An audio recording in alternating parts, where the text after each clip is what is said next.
Well, welcome all. This is lecture number 3 in the Lord's Seminary's course on medieval church history. I'm John Butler, your instructor today. In this third lecture of our course, we will discuss monasticism, withdrawal, discipline, and preservation. So let me share our PowerPoint here and begin that slideshow from beginning. All right, then. And lay out here over the shoulder. Okay. Now, in examining this particular topic, we left the story last time with Gregory the Great. We saw the church standing in the ruins of the old Roman world, that civil government in the West was weak or broken. Cities like Rome were battered by war and famine and plague. And in that environment, the church became a stabilizing force. When the other institutions had failed, the church is feeding the poor, they're negotiating with enemies, they're caring for the sick, giving people a framework to understand their suffering under the providence of God. But we also saw under Gregory how pastoral leadership took on new weight. The bishops were no longer only preachers and teachers, they became civic leaders and organizers. Gregory, as the Bishop of Rome, exercised a kind of early papal authority, and yet not the fully developed papacy of the later centuries. But it was a real practical leadership that the other churches increasingly looked to for guidance. And you remember Gregory called himself servant of the servants of God, and he tried to use his authority to care for souls, to reform the clergy, and to protect right teaching. Um, and then we saw him as a missionary leader and organizer of ordered worship, sending Augustine of Canterbury to England, not as a lone adventurer, but as part of a carefully guided mission rooted in prayer, discipline, and patient teaching. And he helped shape the Roman liturgy, organizing prayers and readings and the pattern of worship so the church's life would be grounded in reverent scripture-based, scripture-soaked services. So that sets the stage for today's topic because Gregory himself didn't begin life as a powerful pope or administrator. He began as a monk.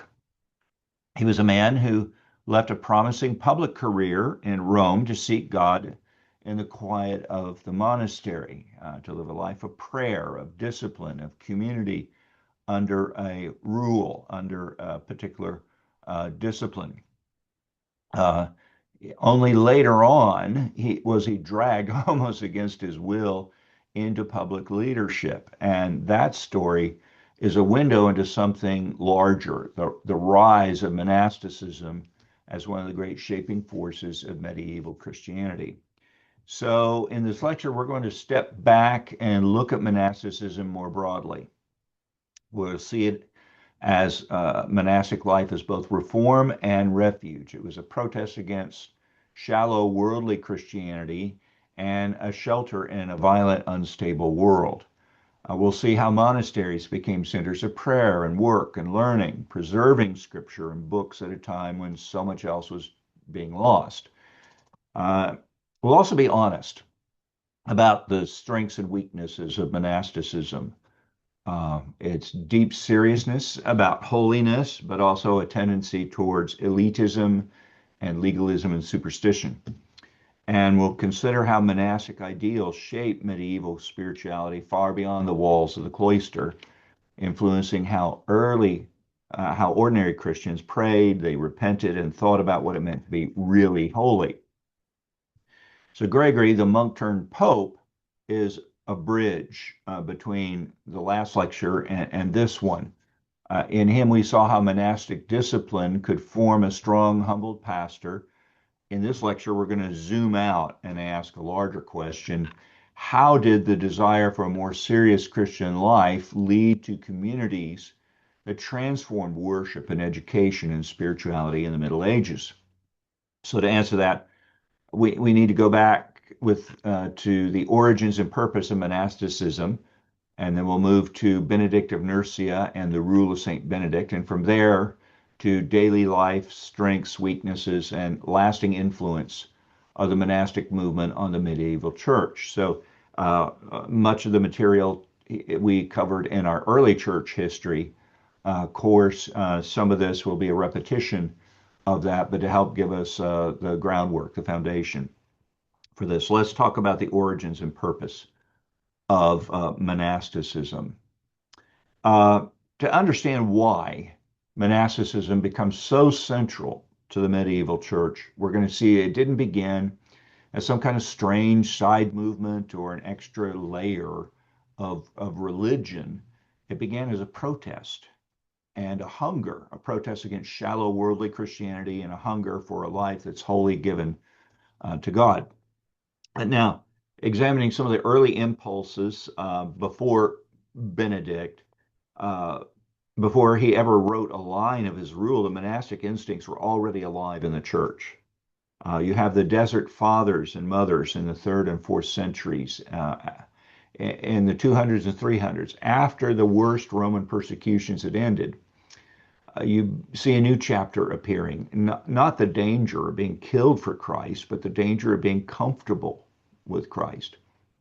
Because Christianity has moved from the margins towards the center of society. Many people were baptized because it was expected, but not because they were deeply converted.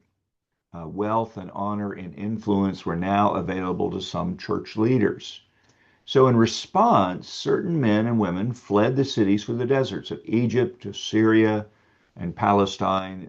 They were the desert fathers and mothers. They lived in caves or huts or tiny cells. They embraced solitude and fasting and constant prayer.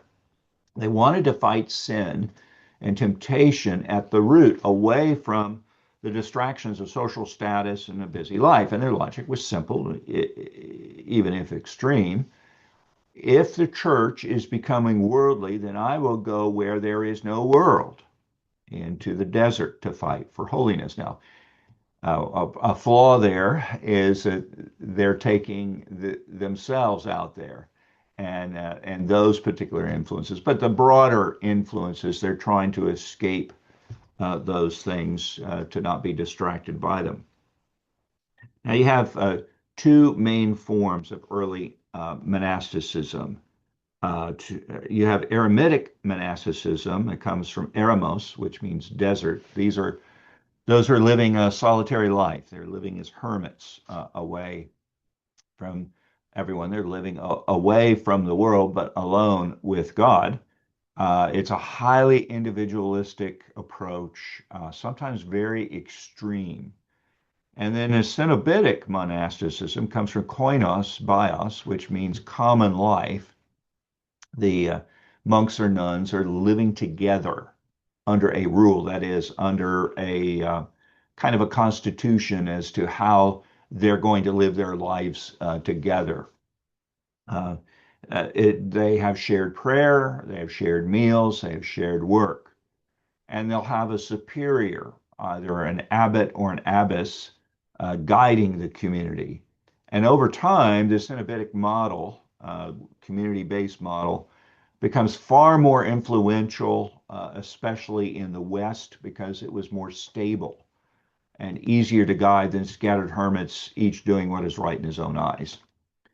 What were the core motivations of this? Well, if you listen deeply and carefully to the early monastic movement, you can hear some the very deep desires that we shouldn't just set aside. We shouldn't dismiss, even if we question some of their methods. There were some positive longings. Monasticism expressed a longing for holiness and purity of heart, a life not half divided between God and the world, but wholly devoted to Him. Separation from worldly distractions. There was not a hatred of creation, but it was a refusal to be ruled by wealth or pleasure or ambition. You remove those kind of attractions if you could. There was a positive longing for undivided devotion to prayer and scripture. Long stretches of time given to praying the Psalms, to memorizing scripture, to meditation on God's word. So behind the flight into the desert or the cloister is a simple conviction. God deserves more than a spare hour on Sunday. He deserves my whole life.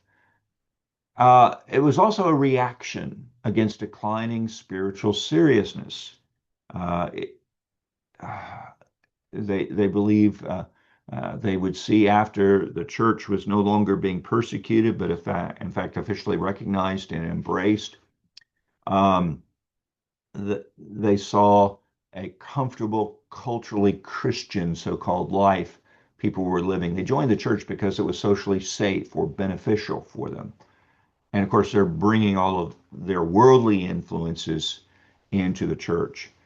Faith becomes more of an outward and respectable thing. It was not costing them, as you saw the lives of those who were under persecution, the church under the cross, and those who had counted the cost and were living for Christ.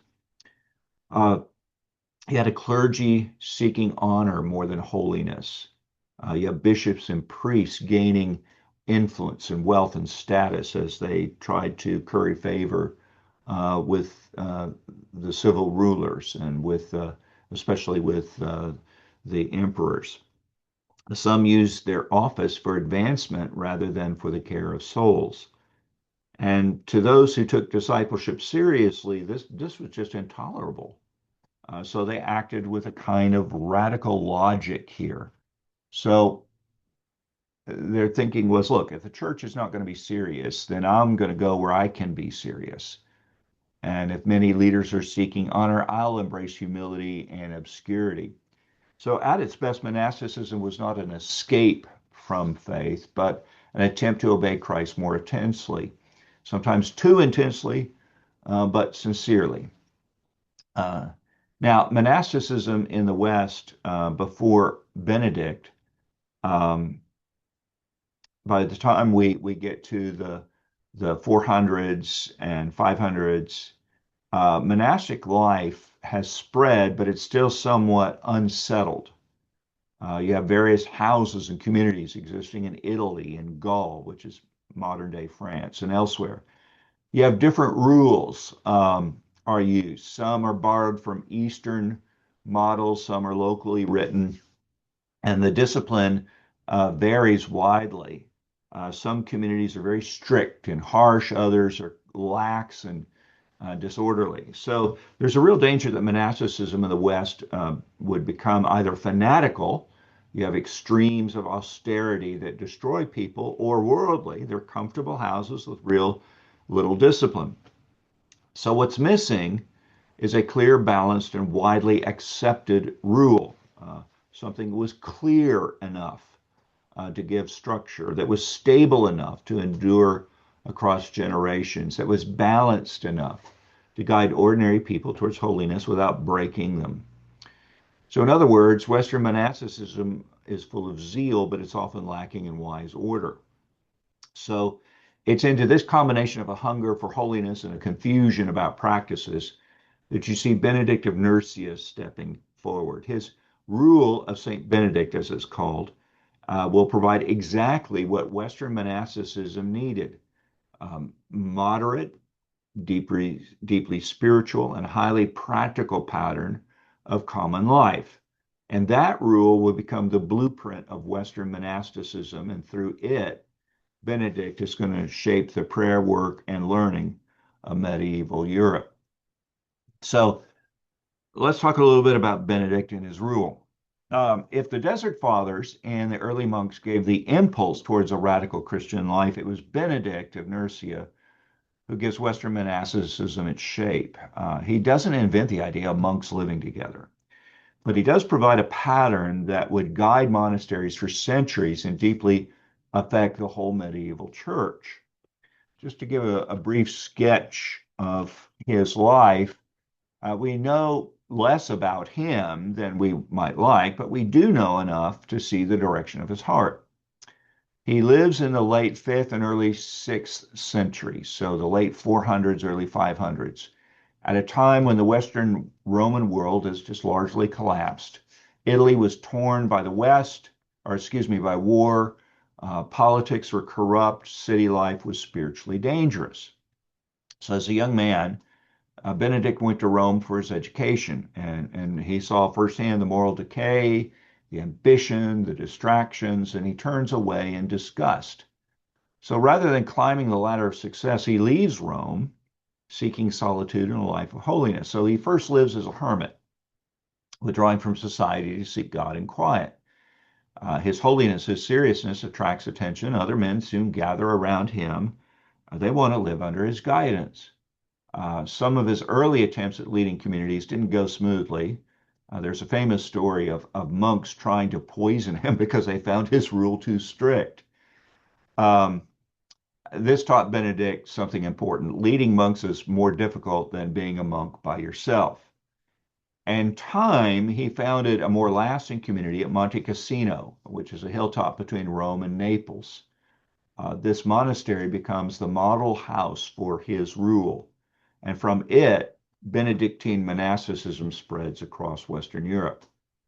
Now, what Benedict gave the church was not mainly great writings of theology, but wise, practical patterns for living life together before God.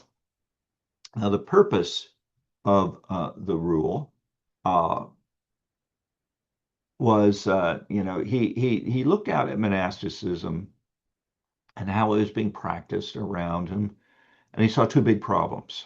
Uh, some communities were too harsh, extreme fasting, brutal disciplines, unstable leadership that would crush the weaker brothers. Others he saw were too harsh. I mean, it's too lax. Loose discipline, wealth creeping in, monks living comfortably and calling it so-called holy.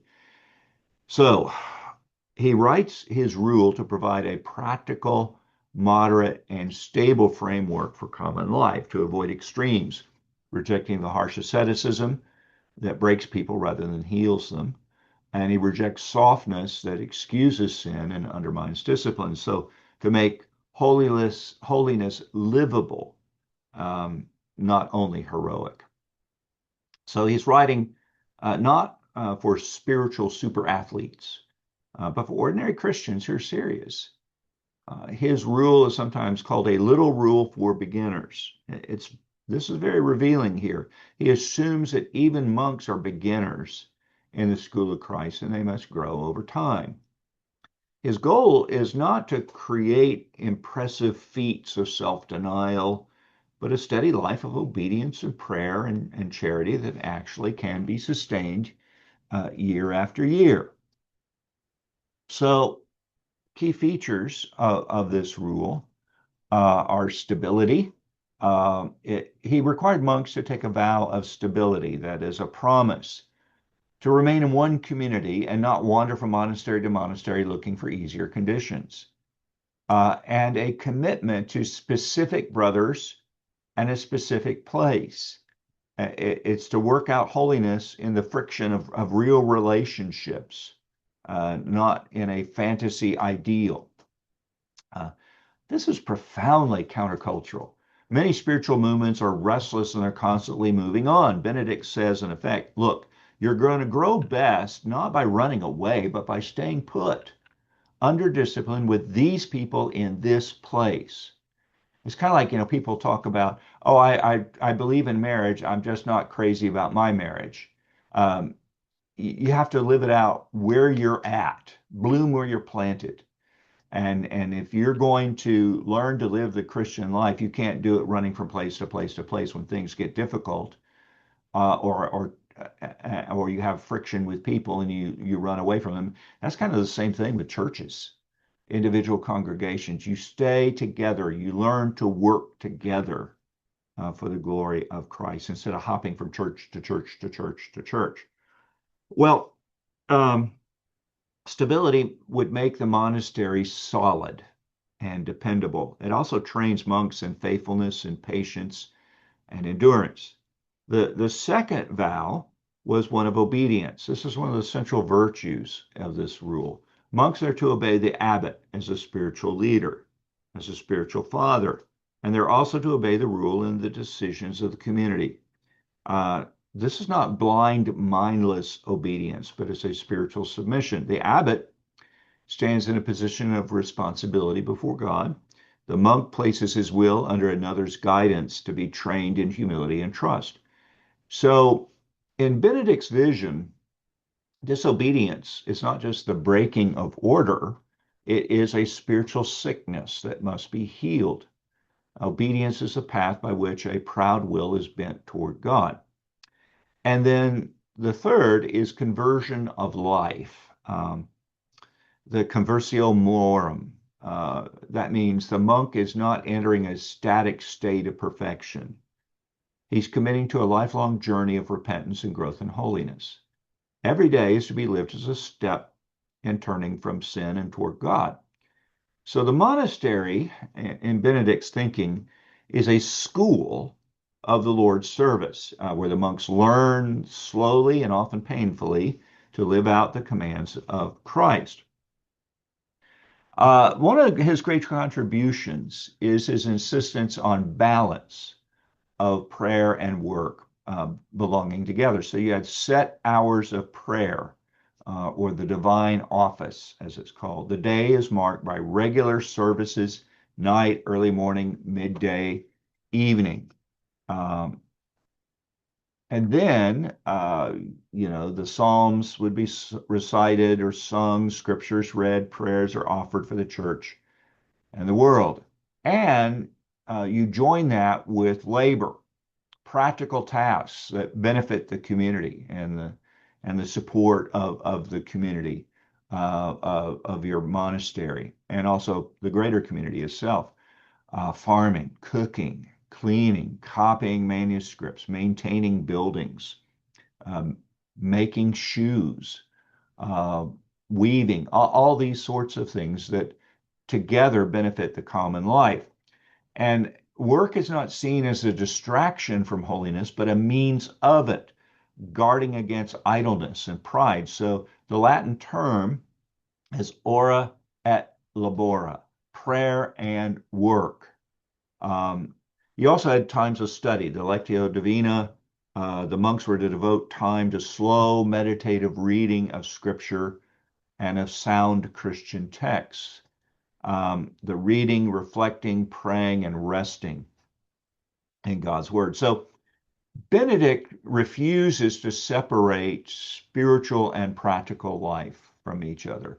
Prayer, work, and study are woven together into a single pattern of obedience. This balanced rhythm is one of the most attractive aspects of the Benedictine rule. Now, we talked about the abbot. At the heart of the monastery of that particular community stands the abbot. His role is like as a father, loving, protecting, caring for the monks. As a teacher, he's instructing them in doctrine and discipline. He's also a disciplinarian, correcting, sometimes punishing, for the sake of their souls. And to be an example. He has to model the life that he commands. Hypocrisy is deadly. So Benedict repeatedly reminds the abbot he's going to have to give an account to God for the souls of his monks. And that's not a comfortable role. It's a heavy responsibility. His character, he has to combine firmness and gentleness. If he's too harsh, he crushes the weak. If he's too soft, he leaves sin unhealed. So in Benedict's vision, the abbot is a pastor in the fullest sense, a shepherd responsible not just for correct ideas, but for the daily spiritual formation of his flock. So beyond its practical details, the rule has a distinct spiritual tone. It helps set its long-lasting influence. Humility. He places great emphasis on humility. It describes a ladder of humility, steps by which a monk learns to surrender his will, to accept correction, to speak less, and to listen more, to see himself as a sinner in need of grace. Pride is the great enemy here. Humility is the great safeguard. So the rule is constantly pushing the monk away from self-importance and towards self-forgetful obedience. It quietly undermines the idea of the lone spiritual hero. It emphasizes community. Holiness is to be pursued together in community. The monk isn't free to invent his own path. He submits to a shared pattern of life. And even the abbot has to listen to scripture, to the rule, sometimes even to the younger monks. So this emphasis on community over individual brilliance helps the monastic life to endure across the centuries. It also shapes medieval spirituality so that the community's worship and discipline matters as much as or more than individual experiences. Uh, Perhaps the most striking thing about the rule is its sanity. It doesn't demand constant extreme feats. It focuses on praying at the appropriate times, working diligently, eating moderately, honoring one another, receiving guests, keeping order. In other words, it envisions holiness as faithfulness in ordinary things, repeated every day in a structured environment. And that's one reason why Benedict's rule outlived many more dramatic movements. It is doable, challenging, but it is sustainable, and it provides a path on which real people can actually walk. So, Benedict gives Western monasticism its structure, stability, obedience, conversion of life, a balanced rhythm of prayer and work, and a community led by an abbot who's accountable to God. And this rule creates a kind of spiritual greenhouse where Christian character can grow. Now, we need to step aside uh, uh, from the world and step into that greenhouse and look around. How did these Benedictine monasteries actually function in the wider world?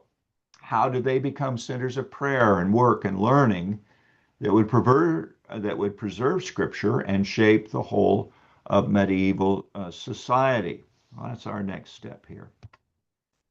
One of Once we begin to see Benedict's rule spreading, the monasteries just don't become hidden spiritual retreats.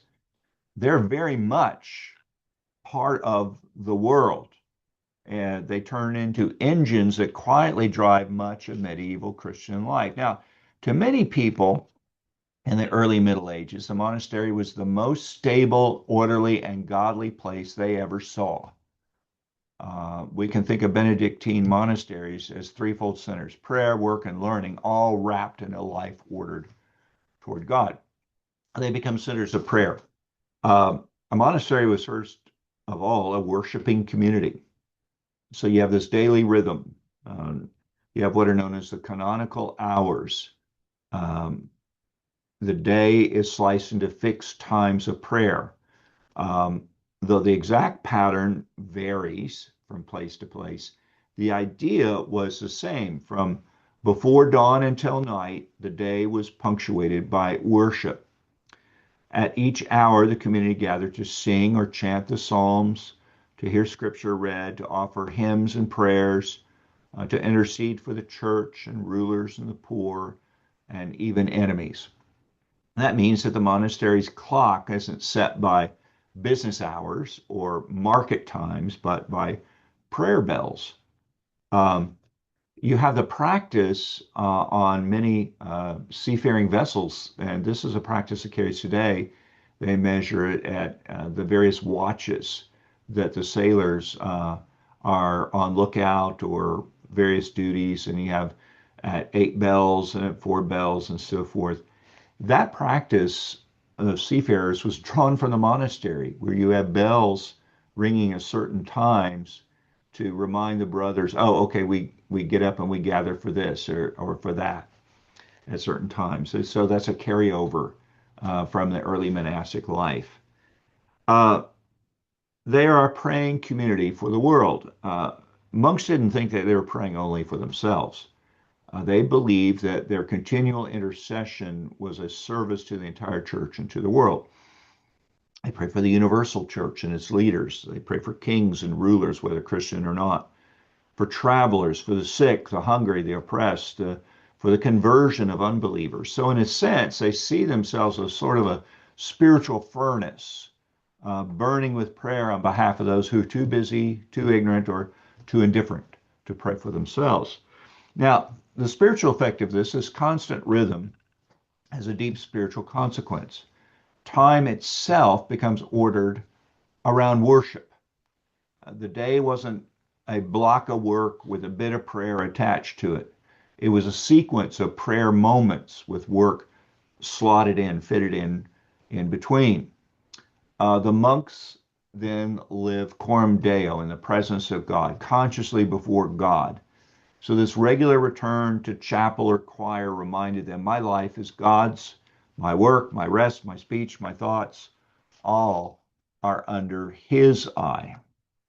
So this pattern forms not just individual monks, but the whole character of medieval Christianity. Even from outside the cloister, church bells calling people to prayer echoed the monastic pattern. The world itself began to feel as though it ran on prayer time. The monasteries became centers of work. Um, they were often surprisingly practical and busy and productive. They aimed as far as possible to support themselves, to be self-sufficient. So, emphasis, of course, on agriculture, the fields, the vineyards, the gardens, the orchards, livestock, sheep, cattle, pigs, chickens. Uh, some would devote themselves to crafts, the weaving and spinning and sewing, brewing, of baking, of milling of grain, of metalwork and carpentry and stonework, or hospitality, guest houses for travelers and pilgrims, and food and lodging for the poor and the stranger. In fact, the term hospital comes from this, where it wasn't, we think of hospitals of exclusively dealing with the sick. Now, there were those areas where they would care for them under this rubric of hospitality, but also they would be places where the poor would be cared for, the stranger in their midst. They provide guest houses for travelers and pilgrims as well. There was not like a string of hotels or motels out there or of inns. They often would provide these places to stop. So in many places, the monastery becomes a center of local economy. People worked for the monastery. Trade developed around it. Travelers planned their routes by its guest house. Work was seen as a vocation, as a calling, not a punishment. Um, they refused to see work as something beneath spiritual men. Uh, Benedict's rule sees manual labor as a calling. Work guards against idleness, which Benedict called a great enemy of the soul. Work humbles the proud. Even a learned monk might find himself in the fields of the kitchen or emptying out the latrines. Work provides the material means to support prayer and hospitality and charity. So for Benedict, a monk's day is not divided into holy hours in church and unholy hours in the field. The entire day is a single offering to God, prayer and labor that's woven together. So in the monastery, you don't escape ordinary tasks, you do them for the glory of God. And so that attitude helped rescue manual labor from contempt and gave it a new dignity in Christian Europe. The monasteries also were centers of learning. If they had done nothing else, the role of preserving learning, especially the scriptures, would still make it enormously important in church history. Uh, you have a scriptorium, a room set aside for writing and copying in many of the monasteries. And there the monks would copy biblical manuscripts by hand, letter by letter. They would copy the writings of the church fathers and other theological works. Sometimes they would copy classical texts, works of history and philosophy and literature from the ancient world. So, in this time before the printing press, when war and neglect were destroying libraries and schools, these patient, careful copyists saved countless texts from being lost forever. So we owe a lot of our knowledge of ancient scripture manuscripts, of early Christian writing, even pre-Christian Roman literature, to the slow work of anonymous monks bent over parchment in cold rooms. They also would gradually build up libraries, collections of manuscripts that were kept safe in storerooms and cupboards or small library rooms. Um, in a war that's in a time that's filled with war and instability and decay, books are easily destroyed. Monasteries provide something rare: stone buildings in many respects, many places, locked cupboards, people committed to guarding and using those books. So as the century passes, these monastic libraries become treasure houses of memory. And when the later generations want to recover the past, they often had to go first to the monasteries. They also have schools. They've trained in their own novices, teaching them to read, to write, to sing the Psalms, to understand the rule. They also educated local clergy and sometimes select lay boys, as they're called, those who weren't necessarily going to become priests, deacons, or priests, but they were preparing them for church service or public life. And in many regions, if you learn to read at all in the Middle Ages, you learn to read in or near a monastery. Uh, and so the monasteries help preserve basic literacy. The ability to read scripture and liturgical texts continues even when many secular schools had vanished. And again, there are mixed outcomes here. Learning was often continued or confined rather to the clergy and the elites. But without the monasteries, the collapse of education in the West would have been much deeper and longer. Let's talk about the monasteries and the surrounding society as well. They just didn't float above society like spiritual satellites. They were deeply involved in local life and often critical to the survival of communities. Um, they acted as employers of local labor, farmers, craftsmen, servants, scribes, providing economic stability. They're producers of food and goods.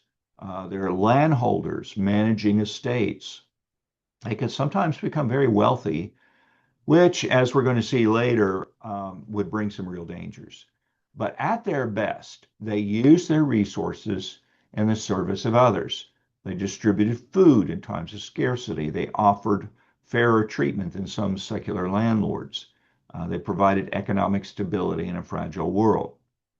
In many times and places, the monastery was also a sort of social safety net. There were refuges in times of war or famine. The villagers might flee to the monastery during raids. Food might be distributed at the doors when harvests fail. They provide medical care. Some maintain small infirmaries or herbal gardens for simple treatments. The monks cared for sick members of their own community and sometimes the nearby poor. So for the surrounding population, the monastery could be the place you turned when all other doors were closed.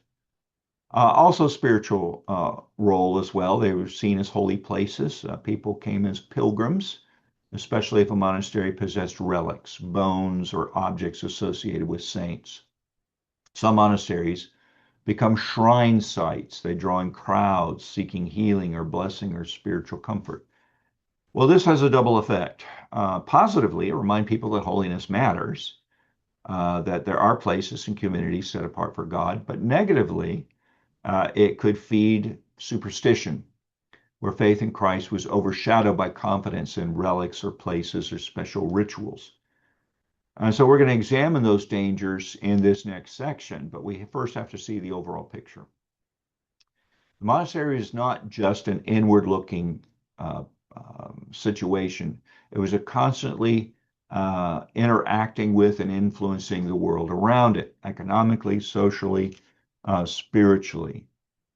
So, Benedictine monasteries functioned as centers of prayer and work and learning. They were crucial anchors in the wider society. They were spiritual greenhouses, economic hubs, libraries, schools, hospitals, and refuges, all at once. But how should we judge this movement as a whole? Was monasticism a great blessing or a great mistake? To answer fairly, we have to weigh both its strengths and weaknesses, what it gave to the church and where it led the church into real problems later on. And that's our next step here.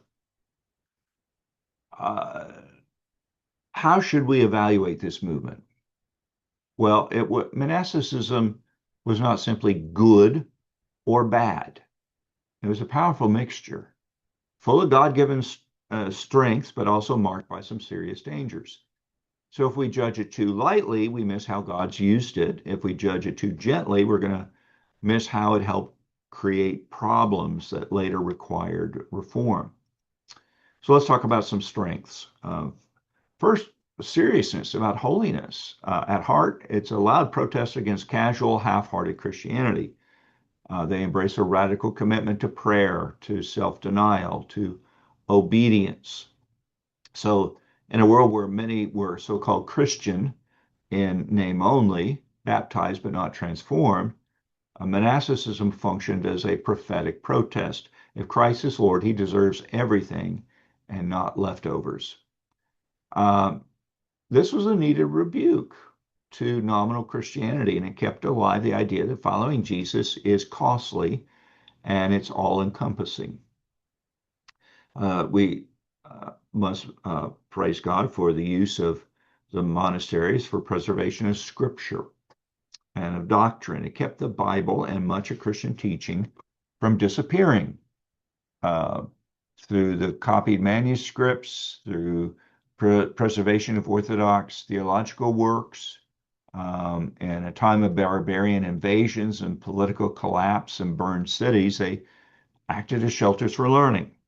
And so when almost everything else was unstable, governments, armies, trade, monasteries quietly guarded the text of scripture, the memory of the early church, the tools future generations would need to teach and preach and reform. So whatever critique we make of monasticism, we have to say God used these communities to preserve his word and doctrine for the ages. Another plus was stability in a chaotic world. They were islands of order in a stormy sea. They provided food for the hungry, safety for travelers, continuity across the generations. The kings rise and fall, the villages are destroyed or rebuilt. The monastery might still be there, praying, working, and serving. So for many ordinary people, the monastery was the most stable institution they knew. It stood in one place year after year, living by a recognizable pattern. In a world of warlords and shifting powers, that stability itself is a kind of witness to the unchanging faithfulness of God. It was a training ground as well for church leaders, a leadership school. Many bishops and theologians and later reformers began as monks or were deeply influenced by monastic discipline. Martin Luther, we think of him, and others. The monastery taught future leaders about prayer, not as a theory, but as a daily practice. Authority, how to exercise command and obedience within a structured community. Community life, how to live with difficult people, to resolve conflicts, and to bear long-term responsibility. So these strengths of medieval leadership are rooted in monastic training. At best, that training produced leaders who were deeply prayerful, who were serious about holiness, who had experience in guiding communities. So in that way, monasticism helps provide a steady supply of men, and in women's houses, women, who are used to discipline and responsibility, qualities that were much needed in a turbulent era. Well, there were some weaknesses as well. The very things that made it attractive could, over time, deform the church's understanding of Christian life. First was withdrawal from ordinary Christian life to treat monastic life as a higher form of Christianity. The monks and nuns were often praised as more spiritual than ordinary believers. And that message, intended or not, could easily become, if you really want to be holy, you have to leave ordinary life behind. And that creates a subtle and sometimes not so subtle two-tiered Christianity. On top, the religious people, the monks, the nuns, the clergy, living under vows, and below, the ordinary believers, married, raising children, working in fields or trades. So the danger is clear. Marriage and family life and daily work could be viewed as spiritually inferior, tolerated rather than honored. And so the New Testament picture of every believer called to holiness in his or her own vocation is partly overshadowed by admiration for those who withdrew from ordinary life. Now, over time, this contributes to the idea that real spiritual life happens inside the cloister walls, while the laity live a sort of lesser form, a less dedicated form of Christianity outside. There's also, in some respects, an overemphasis on aesthetic merit. Monastic practice often included fasting, vigils, late night prayer and little sleep, poverty, and of celibacy. These were originally meant as disciplines, training tools to help mortify sin and to focus the heart on God. But there were always dangers that they could be seen as having merit in and of themselves.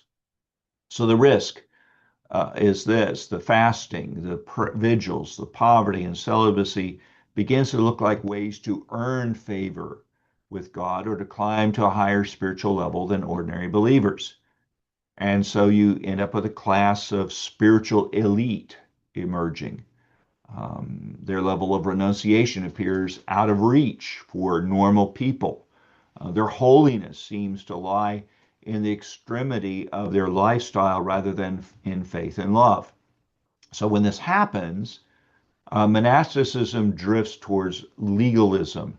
The external practices take center stage, and the danger is that grace can be obscured by performance. Another danger is accumulation of wealth and power. Ironically, these communities that are founded on poverty and simplicity sometimes become very wealthy. They acquired large lands that might be donated to them, large amounts of wealth and endowments, strong political connections to kings and nobles and bishops. And over time, this creates some serious risks. A drift away from simplicity and humility towards comfort and privilege. The monasteries sometimes functioning as major landlords, collecting rents and managing estates, sometimes more like secular lords than spiritual houses. The abbots acting sometimes as power brokers, involved in politics and court intrigue.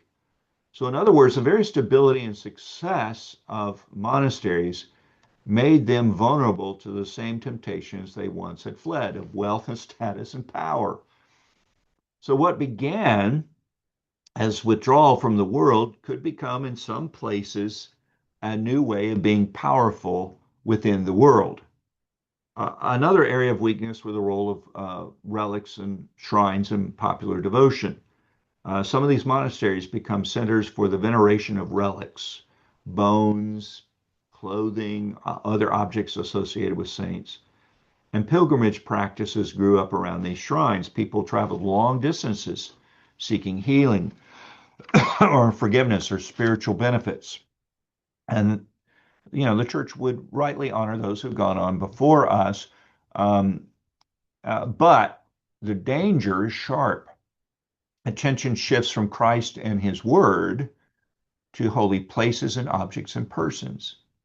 So people can put their trust in contact with a relic, a shrine, or a pilgrimage act rather than in the finished work of Christ. So when that happens, monastic houses can unintentionally foster superstition, even while sincerely intending to promote devotion. So we have kind of an ambiguous legacy. Monasticism is both a gift to the church and a source of distortions. Um, the right response is not to demonize monasticism as a whole, nor to romanticize it as the pure golden age of spirituality. Um, Instead, we should see it as a complex instrument in God's hand, one he used mightily, but also one that needed and eventually received correction and reform. Now, these strengths and weaknesses didn't stay inside monastery walls. They spread outward and they shaped how ordinary Christians in the Middle Ages prayed and thought and lived. And so, in the next section, we're going to look at the broader influence of monasticism on medieval spirituality, how these ideals of prayer and self denial and community and devotion to the saints filters into the everyday piety of the medieval church. The first we see with regards to worship. Um, many Most medieval Christians didn't become monks or nuns. They married, they raised kids, they plowed fields, they worked in trades. But many of them would look up to the monks as spiritual heroes. Um, their poverty or simplicity, giving up wealth or living on very little, of chastity, a celibacy for God's sake, of obedience, submitting to a rule and superior without argument, of constant prayer, rising at night, praying at set hours, filling the day with psalms and hymns. So for many lay people, monks were the all-in Christians, those who did what everyone else should do, if only they were strong enough. Monks and nuns become models of devotion, visible proof that it's possible to take God seriously in every area of life. Well, the impact of this is subtle but powerful. Many lay people measured holiness by how close they could get to a monastic pattern. A devout layperson might imitate fasting or extra prayers or simple living like the monks, even, even while remaining in the world. So the spiritual ideal in people's imagination often wore a habit, lived behind a wall, followed strict rules. Well, this both inspires and distorts medieval spirituality. It inspires it because it held up serious devotion. It was distorted because sometimes it suggested that the full Christian life belongs mainly to those who left ordinary vocations.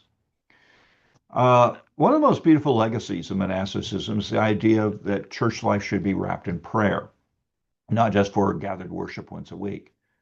And so inside the monastery, you have the canonical hours breaking up the day, night prayer, dawn, mid-morning, noon, afternoon, evening, and sometimes late night.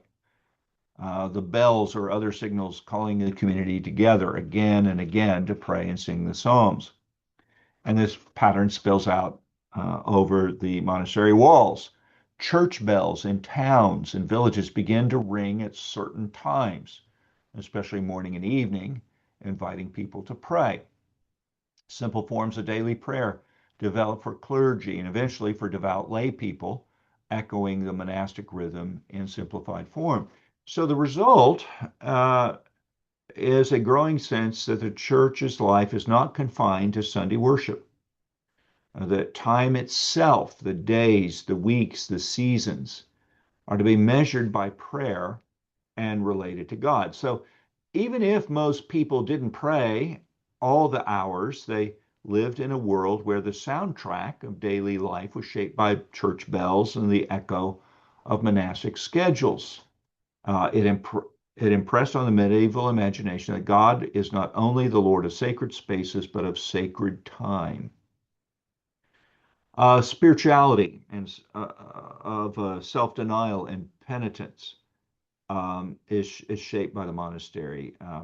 The wider church learned to value fasting, giving up food for set times, particularly before major feasts or in seasons like Lent, to focus on prayer and learning of self-denial.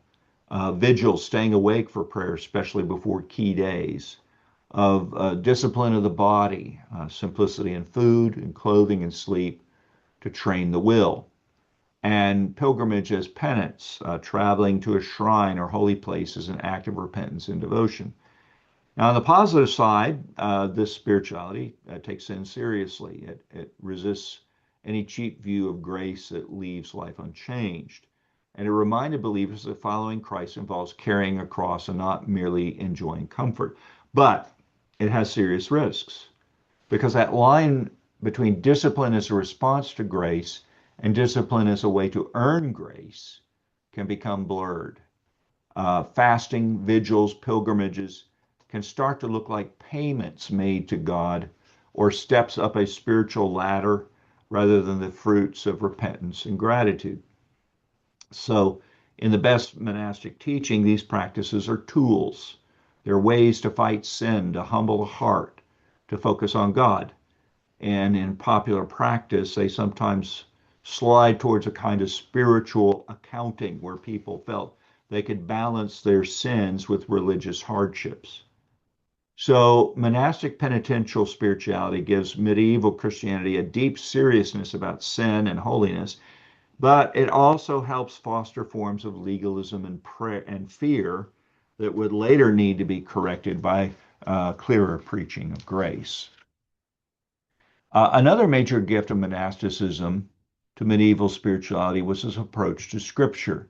The monks learned and practiced what later will be called lectio divina, sacred reading, slow meditative reading of scripture.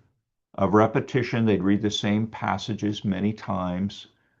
They would memorize, especially the Psalms, and then internalize, turning the words over in the heart, allowing them to shape thoughts and desires.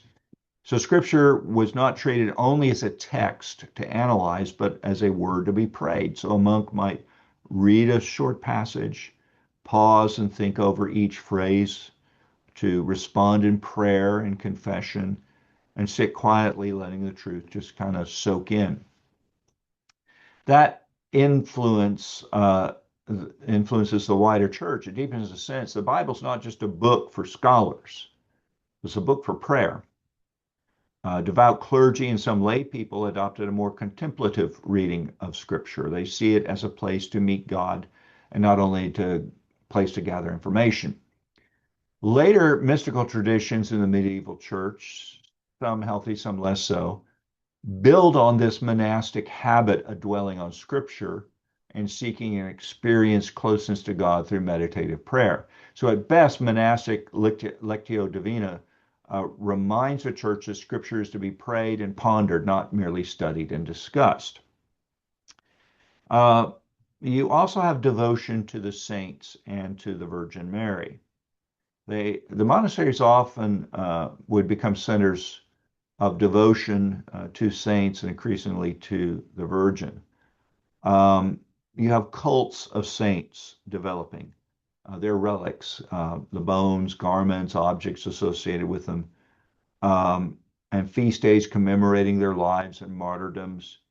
You have Marian devotion growing, hymns and prayers and special feasts honoring Mary. Now, for ordinary people, saints were often seen as friends at court in a sense. The idea is Christ is the great king, the saints are his companions in glory. So if you're weak and afraid, you may feel more comfortable asking a saint, especially mother, to intercede for you. You know, what better way to get the ear of someone than through their mother? You know, that's kind of the thinking. And so this has a mixed impact. On the positive side, it assures believers that the holy did not despise the weak, but cared for them and prayed for them. It emphasized the communion of saints, that the church includes both the living and the dead in Christ. On the negative side, it could obscure the unique mediatorship of Christ. So you're looking to a saint or to Mary to intercede for you. you might trust more in the prayers of Mary or a particular saint on your behalf that than in the direct access that they have to the Father through the Son as a believer. It encourages practices that definitely would drift into superstition, where you had contact with relics or shrines. It seems more powerful than hearing and believing God's word. So the monastic centers, with their relics and altars and Marian feasts, played a major role in spreading and normalizing this kind of devotional life throughout medieval Europe. So, wrapping all this together, you begin to sense how monasticism shaped the overall spiritual feel of the medieval church. It encourages a more interior spirituality, great focus on the heart, conscience, the inner struggle with sin, a serious attention to motives and thoughts and desires, not just our outward actions. It encourages a more sacrificial spirituality, a willingness to endure hardship and suffering and self denial for Christ, an admiration for those who gave up wealth and marriage or comfort for spiritual reasons. Um, it also fostered a more mediated spirituality. You end up with a heavier dependence on clergy and monks and saints and sacraments as the channels of grace, and a sense that grace comes through the church's structures and holy people more than directly to the believer in ordinary life. Um, the seriousness about sin, the call to self-denial, the rhythm of prayer, the emphasis to the communion of saints, that's deeply biblical. Some of it moves beyond Scripture or even against it. The two-tiered Christianity, the overconfidence in ascetic practices, the overshadowing of Christ as the sole mediator. In either case, it's impossible for us to understand medieval Christian thought, worship, or piety without seeing how much of it is monastic in tone, even for those who never set foot in a monastery itself. So, having traced the origins of monasticism and the rule of Benedict in the daily life, their strengths and weaknesses, the profound impact on medieval spirituality, his blessings and burdens. Um, let's take a few moments for some theological and pastoral reflections on this. First, this longing for serious Christianity. It arose from a real spiritual problem. After Constantine, when persecution eased and imperial favor began to flow toward the church, the new danger appeared of nominal Christianity. And, the basic instinct behind those who were the early monks was that God deserves wholehearted devotion, and that discipline and self-denial matter. The New Testament speaks about self-control and watchfulness and putting sin to death and running the race with endurance. So, at its best, monasticism took those commands seriously and would build these sorts of things into daily practice. So, we can criticize certain outcomes, but we must not miss the honest longing for holiness that gave birth to monastic life. And in many ways, monasticism is the church's troubled conscience saying, we become too comfortable. We must seek God more earnestly. But at the same time, we've talked about the deep pastoral problem of how do you affirm the zeal of those who withdraw for discipline, prayer, and service without implying that everyone else is second class. You end up with a two-tiered Christianity approach.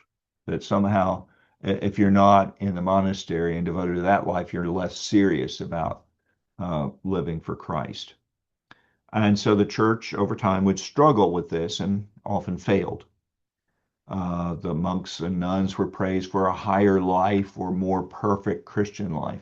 Well, you see this not just in Roman Catholicism and this era, you still see that today as well. You look back in the 19th century in the Keswick movement and higher life movement. Uh, Ordinary believers, married, working, raising kids, sometimes viewed as spiritually lesser, too involved with the worldly life and those concerns, as if their path could never be as holy as the monastic path. But if we go back to Scripture, we're going to find a different emphasis. Holiness is not confined to the cloister, it's commanded in our ordinary vocation. In marriage, husbands and wives are called to love, to purity, forgiveness, and faithfulness. In work, believers are to labor as unto the Lord with honesty and diligence and contentment. In citizenship, we are to submit to authorities, to do good, to seek the welfare of our communities. There's one standard of holiness, conformity to Christ, and it means Christians that in all of our callings we must glorify the Lord. So the challenge pastorally is, we can respect and even learn from monastic zeal for prayer and discipline, but we have to firmly reject the idea that only those who leave ordinary life can be truly devoted to God. A biblical approach would insist that every Christian in every lawful calling is summoned to full-time holiness. So monasticism reminds us not to lower the bar of devotion, but we must not let it move the bar into a different room or leave most believers outside. We also, when we look at monasticism, we see a mixed picture: real zeal, real distortions, real devotion, and serious errors, beautiful discipline, and an unhealthy superstition. But even with these flaws, God clearly used monasticism in some powerful ways. As you'll sometimes hear me say, God can draw straight lines with crooked sticks. It was used to help preserve Scripture. If we didn't have these monastic scriptoria, many biblical manuscripts just would have vanished.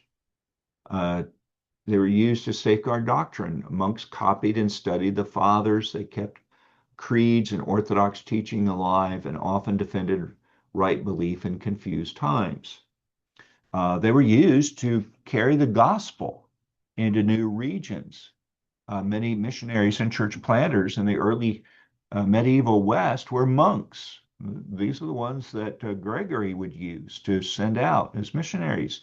Men who were shaped by prayer and obedience, who took the good news to new people. And so God often will work through mixed, flawed movements to bless his people. He uses Israel in the Old Testament despite their recurring unfaithfulness. He uses a medieval church with all of its problems to carry the gospel forward. He uses monastic communities that combine genuine piety with some serious blind spots. So that should teach us humility. We should be slow to write off a movement simply because we see its errors. We should be equally slow to idealize any movement and ignore its dangers. So God's providence is such that he weaves straight paths with crooked sticks, and monasticism is one of those sticks. So, lessons for today. There are things we need and there are things we must avoid. We need seriousness about holiness. Like the monks, we must resist casual consumer-style Christianity. The call to deny ourselves and to follow Christ is for every believer, not only a few radicals. Ordered rhythms of prayer and scripture. Most Christians today struggle with distraction and busyness. The monastic pattern of prayer, scheduled prayer, regular prayer, and Bible intake challenges us to build intentional habits, not to rely on leftover moments where we can wedge in some scripture or some prayer. We also see the benefit of community shaped by discipline and love. Churches and Christian households need structure and mutual accountability and shared practices and clear expectations. And the monastery showed us how powerful it can be when a community agrees to live by a pattern that keeps Christ at the center. We also have to avoid spiritual elitism. We must not import the idea that some vocations or lifestyles are inherently higher before God. The single nurse, the married farmer, the stay-at-home mom, the shop worker, the retired widow, all are called to full, serious discipleship in their place. We must also avoid confusing external rigor with true godliness. Fasting, early rising, simplicity, long prayers, it can all be good, but they are means and not ends. Unless faith, love, and humility and obedience from the heart is there, rigor of this sort is a kind of spiritual performance. Impressive outwardly, but it's empty on the inside. So monasticism at best reminds us that grace is not opposed to effort, but it also warns us that effort can easily forget grace. The challenge for the church in every age is to cultivate disciplined, serious, joyful holiness without slipping into pride or legalness.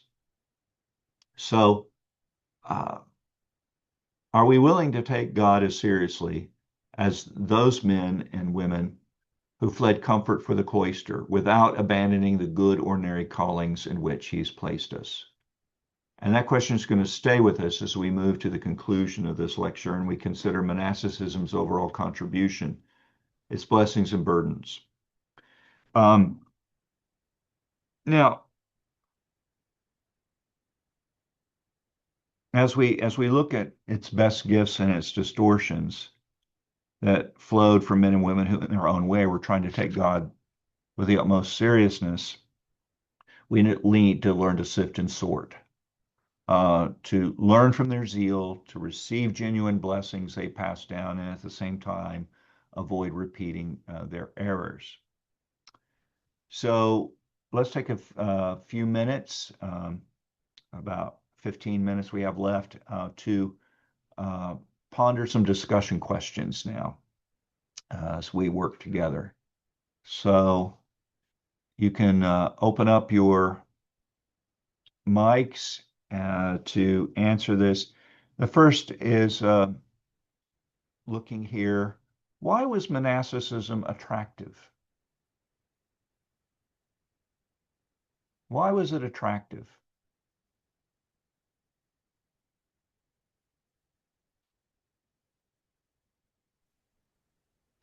And you can use the chat function as well to answer this. Let's see, chat there. There we go.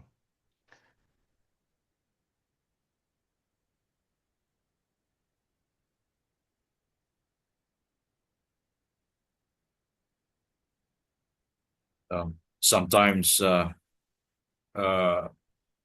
movements like the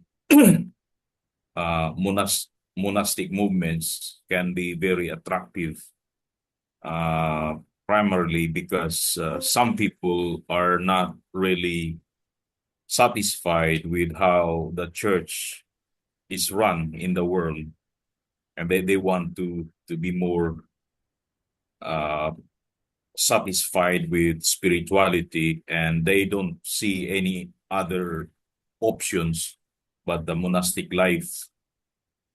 And I think this, in our modern period, people are looking, some people are looking for a more serious religious life.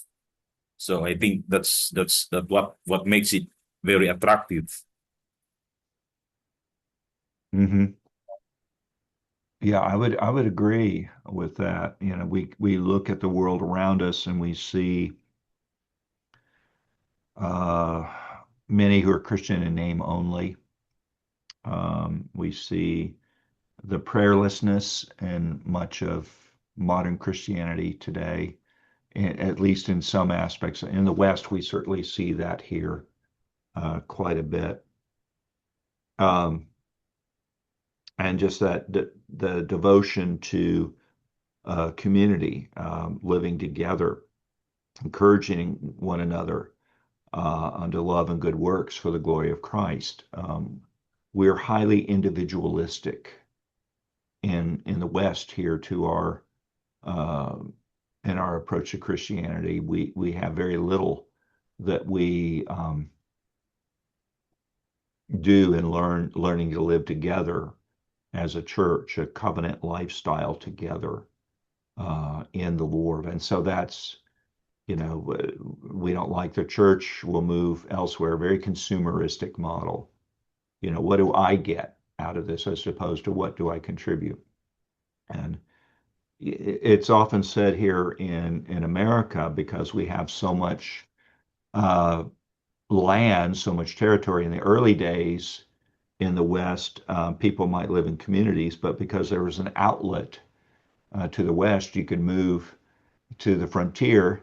And, the saying was if you could see the smoke from your neighbor's house, you were too close. Yeah, you want to put even more distance between you. And there was some of that aspect to our culture here. It's different probably living in your communities, in the Philippines, your barangay itself, much of life is centered within that closer context um, itself. Whereas in a lot of our life, we're becoming extremely um, more atomistic, that we're just kind of spread out, not as gathered together. Used to mean something that you lived in your community, you lived in your neighborhood, you lived in your extended family, and all of those things are just we're seeing broken down. And so the spiritual life of the monastery um, can seem attractive in that kind of community of learning to bind together, to serve together in that context, has a certain attraction to it. Okay. How does Benedict's rule for balance, zeal for holiness, and practical realism without realism? Excuse me. How does Benedict's rule balance zeal for holiness with practical realism about human weakness? I'll write that out.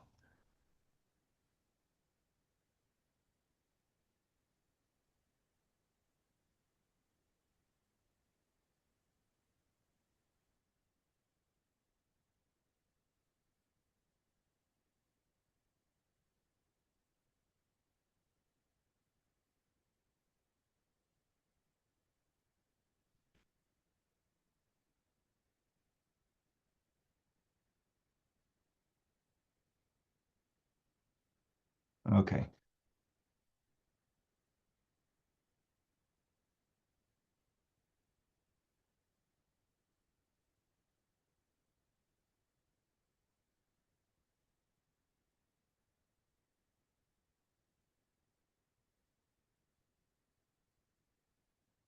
Was Benedict's rule writ, written to produce fanatics,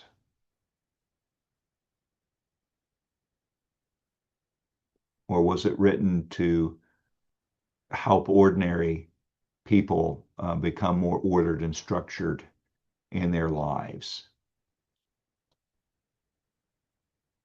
There, it used tools such as fasting and the regular hours of prayer and so forth, and the rule of obedience to help foster a deeper, more concentrated um, walk with the Lord, and saw everybody on a continuum that you're growing more and more in holiness. Um, yeah, it made holiness and practical living more realistic. Yeah, exactly. More attainable in a sense, I think. Now, as rigorous as it is, to people who are unaccustomed to, for instance, the cycle and patterning of work and prayer, of prayer and work, and the various hours through the day. I have another image. I wish I'd put it on here. It kind of shows you over the pattern of of 24 hours, the various segments of the day set aside for prayer and work and for meals. Basically, you had two basic meals. You had breakfast and supper. Um, uh, Generally, in that area, you didn't have 3 meals a day, so you learned to get by on less. Um, uh, yeah, let's say you can take a bite of an apple, at lunchtime or something like that, or as you're working, whatever, that wasn't denied. But unless you were intentionally going through a particular fasting time. Um, but all these things were tools to help train the mind and the body to focus more on prayer and of learning to endure for the long haul. Because that's one of the things regarding the rule of Benedict, and some of these monasteries have been around for centuries, and so the hundreds and thousands of monks who've been through these institutions over the years, the rule has helped in the continuance of this. It's not a very flashy thing, and it exists for maybe 20 years and then dissolves and is gone. And it develops a discipline for life.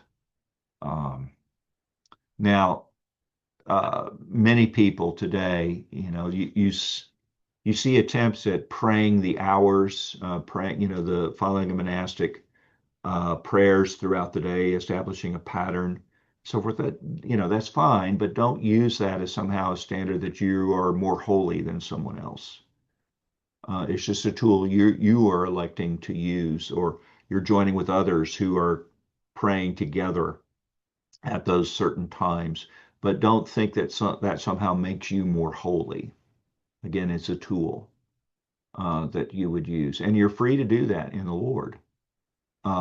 Just understand um, that you're not substituting that for genuine growth in grace in the Lord. I think that Okay. Mhm. I think that I think the Benedictine rule may tend to bind our conscience to something that is not scriptural, or in some way it may restrict us to freely uh, freely do the or freely practice the Christian liberty that is granted to us by Jesus Christ. Mhm. Yeah, for instance, the rule of celibacy, um, that you will not get married so that you can better focus. You know, to say that is, that's not necessarily a good vow to take. Now, there are some who choose to be celibate in order to accomplish a task or a mission. That's fine. But the ordinary pattern is to be married, to have children, to have a family, to bring them up in the nurture and admonition of the Lord. But to somehow think that you are more holy because you took that particular vow um, is grossly mistaken. And to impose that upon others. Um, it had the Now, one of the things about the monasteries were that you were brought in as a novice for a year, 2 years, 3 years, getting accustomed to the lifestyle, getting accustomed to the rule of that. But you were considered just basically a someone who's checking it out to see if that's a lifestyle you want to become part of, because then you're binding yourself to that particular community. And it gives them time to assess, do we want this guy or not as part of our community? It's kind of a both and thing. And then at the end of that time, after having been a postulate for some time, then um, there's a time of assessment. Okay, is this a lifestyle that I want to be part of? So, they realized early on it wasn't for everybody. Um, and so they wanted to make sure people took the vow genuinely, freely, without being under duress, um, because uh, you were signing up. It's kind of like in marriage, you wanted to make sure not to be done lightly or unadvisedly, as one of the old marriage services had in its exhortation at the beginning. Um, but to uh, to say, okay, in order to be in our club, as it were, or in our community, you're going to have to take a vow of celibacy. I think it's something that isn't, it can be a binding of the conscience itself. Um, One of the things that concerned me was the abbot, to swear to obedience. Yes, you have to follow a chain of command. You have to follow, some order. Somebody has to help oversee that. But if you have a corrupt abbot, if you have a man who's less spiritual, I think then you've got an issue as far as submission to authority. You recognize, okay, authority, in the military, we were often told you salute the uniform and not the man, that you salute his position of authority, that he's there. And, it's a fact of life. You're going to have weak leaders, you're going to have corrupt leaders, but you're also going to have good ones as well. And that, ultimately the ultimate authority is the Lord. Um, but if you have a corrupt abbot, if you have someone who's very worldly minded in that position, that can be of great detriment as well. Okay, well, I appreciate your time, and we will not have a time together next week. I will be traveling from Texas back to my home in South Carolina that morning for me, evening for you all. And Lord willing, then we'll get together the following week. So let's see, this 17th. So 24th, I'll be traveling. So I believe that's the 31st of March that we will be together. Again, God willing. All right, take care. Lord bless. Have a Thank you good very much, Pastor John. Thank you very much. bye for now.